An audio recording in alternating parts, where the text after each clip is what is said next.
So good afternoon.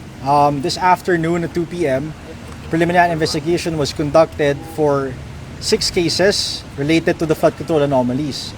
Isa pong respondent sa mga kaso na yon, si Senator Joel Villanueva.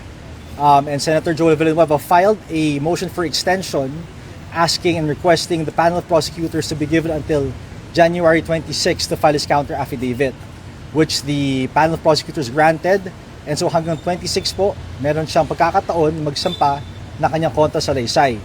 I think it's also important for the DOJ to clarify that Senator Joel Villanueva is a respondent in not just 1 but 3 in total malversation cases before the DOJ. Just for everyone's knowledge, let's just recap lang, review po tayo. Ang pending flood control anomaly cases here are 14 in total. Okay? Ano po yan? The initial batch, the first batch of cases ng malversation, among other charges, is related to Sims Construction Trading. And the projects are all located in Bulacan 1st District. Yun po yung initially first 5 cases. Sa 5 po na yun, 2 na-refer na po sa Ombudsman which were filed with the Sandigan Bayan. 3 are currently pending resolution which the Prosecutor General has promised will be released within the week. Okay, so yun po yung 5. 2 with the Sandigan Bayan, 3 resolutions to be released within the week. Second batch of cases po, 6 po yun. These are all related to either of 2 contractors. That's Wow Construction and Top Notch Catalyst Builders. Yung 6 po na yan are currently pending with the DOJ. Okay, and the various different timelines. So kahit lahat po sila related sa Wow Top Notch, doesn't necessarily mean na sabay-sabay po sila umuusbong o gumagalaw. Okay, well, lahat po yung gumagalaw but in different stages. Kunwari, may mga iba pong respondents nag-file ng counter affidavit, yung iba for resolution, yung iba investigation pa. So we cannot determine or say kailan po matatapos yung 6 na yon. Okay? Maliban po sa 6 na yon, so we have 5, 6, the last batch is the 3 plunder cases, yung mga high profile cases na sinasabi po natin. The 3 cases involve again 3 high profile individuals. That's former Ako Bicol Representative Zaldico, Senator Bong Revilla, and then we have Senator Jinggoy Estrada. In the same case, kung saan po respondent si Senator Jinggoy Estrada, we also have former DPWH Secretary Manuel Bonoan, which we know has returned to the Philippines to face the charges. So yun po yung current status ng ating 14 cases. And we also know that yesterday or last night, warrants of arrest were issued. 1 warrant in particular issued against former Senator Bong Revilla for the malversation case which was filed by the NBI with the DOJ, referred to the Ombudsman, and then filed by the Ombudsman with the Sandigan Bayan.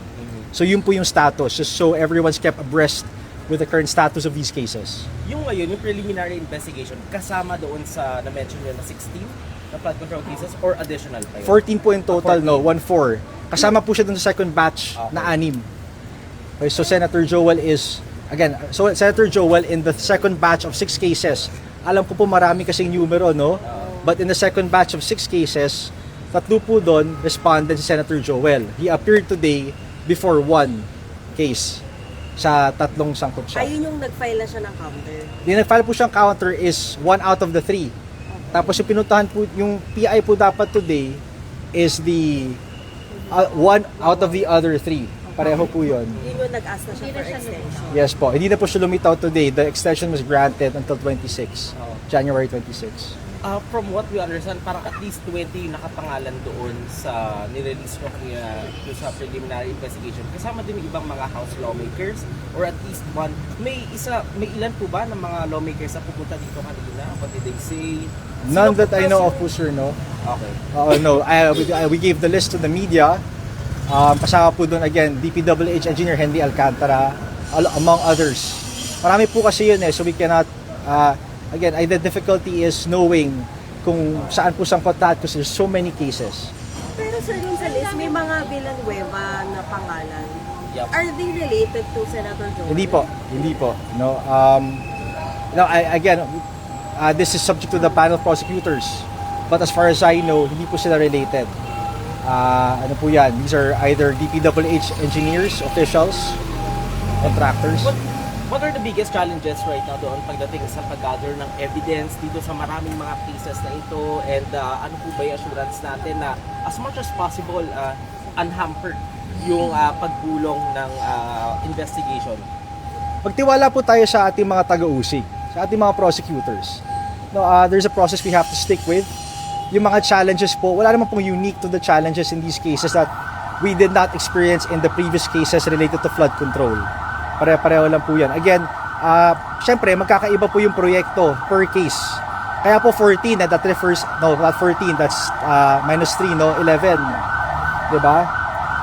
Ano po yan? Related po yan sa flood projects. One case is equivalent to one project being investigated. Okay, so, yun po yun. The evidence for each, iba-iba. Yung isa sa, yung kanina, sir, saang area yun ng Bulacan? First district din? First district pa rin po. Yung sa Sims po, just to clarify, just a bit of recap, sa ano po yan, Balagtas and Pandi. Okay.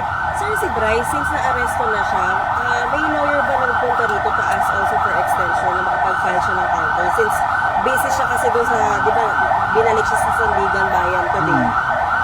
Today, wala po. No counsel appeared as far as I know. Ang nag-file lang po ng pleading is Senator Joel asking for that extension. So, naglaps na ba yung pagkakataon for Bryce to file his counter for this specific complaint? Hindi pa po. No. Unless the resolution itself says that Bryce Hernandez is liable for not having filed this counter affidavit, it's still ongoing. So we cannot assume that hindi siya nakapag-file, wala abogado pumunta. So, kahit makulong na siya, may arrangement pa rin na he can still go here to file his counter? Well, I cannot speak for the arrangement kasi that's something that has to be threshed out first and coordinated sa parties, no, and sa Sandigan Bayan, which currently has jurisdiction over him, or whatever jail he may be found in. Pero ano po yan, he still has the opportunity to file. Just because one is detained for a different case doesn't mean that he will not have the opportunity to file his defenses in another case. Sir, dito pa rin yung ni Henry Alcantara. Hindi pa rin ba siya ma-discharge kasi state witness na siya? Hindi po. Also, we understand na si Henry Alcantara po has been admitted as a state witness. Pero bilang respondent po sa mga kaso na to, syempre, he still has to formally file his counter affidavit. Part of the process po yan. Hindi po porket state witness ka na, pagbibigyan ka na wag na mag-file ng sarili mong mga defenses. Because again, that works both ways eh. For the prosecutions that were apprised of the defenses by the counsel, and also for the party of the respondent, and for Henry Alcantara to be able to put forth his defenses too. Kasi para na-waive na rin yung karapatan niya mag-file ng counter affidavit if basta hindi siya pagbibigyan ng pagkakataon dahil lamang state witness na siya. So it benefits not just him as a respondent, but of course the prosecution itself, which has the right to look into whatever he has to say, which will aid and assist the cases. Yung issue sa wrong coordinates, makaka-apekto ba yun sa investigation niyo? Right now po hindi, no? Kasi wala naman pong okay. So before we get ahead of ourselves, yung wrong coordinates po mentioned in the Senate hearing, does it play a part sa cases ito ngayon? We cannot preempt the prosecution from determining that. That's based on whatever evidence submitted before them. So nasa kanila po yun. But as far as we know, the coordinates did not, as far as the discussion yesterday, did not affect the cases here right now. Sir, yung Wawaw and Top-Notch, anong areas nga are you involved in? Bulacan pa rin po. Lahat po yun, yung 5 and 6 na Sims first batch and second batch, Bulacan first district po lahat. Ghost projects din po ulit. Sir, kamusta yung, saan ba yung custody nung tatlong witnesses, yung state witnesses?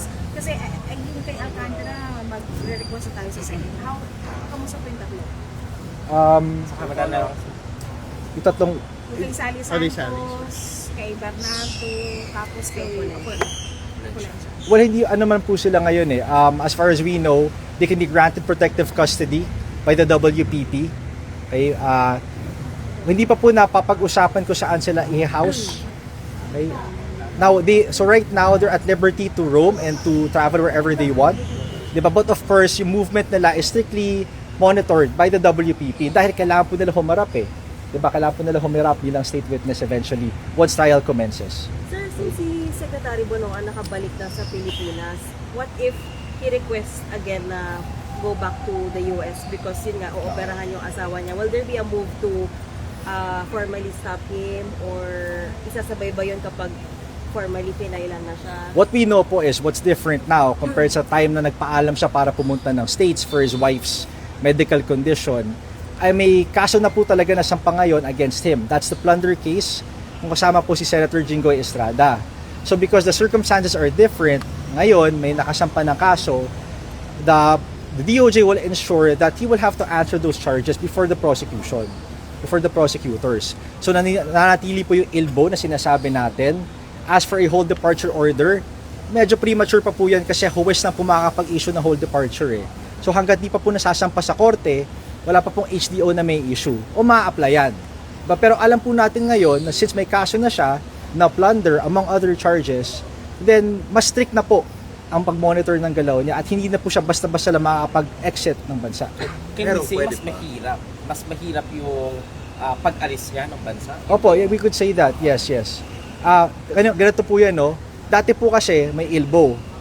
Pagpunta po niya ng airport para umalis, nakita po na wala pa pong kaso kasi nasampa sa kanya, napayagan po siya umalis dahil karapatan po niya yon ayon sa saligang batas. Right to travel, freedom of movement. Ngayon, alam na po natin na may bago na, iba na. May kaso na siya, plunder. In fact, that plunder case is to be assigned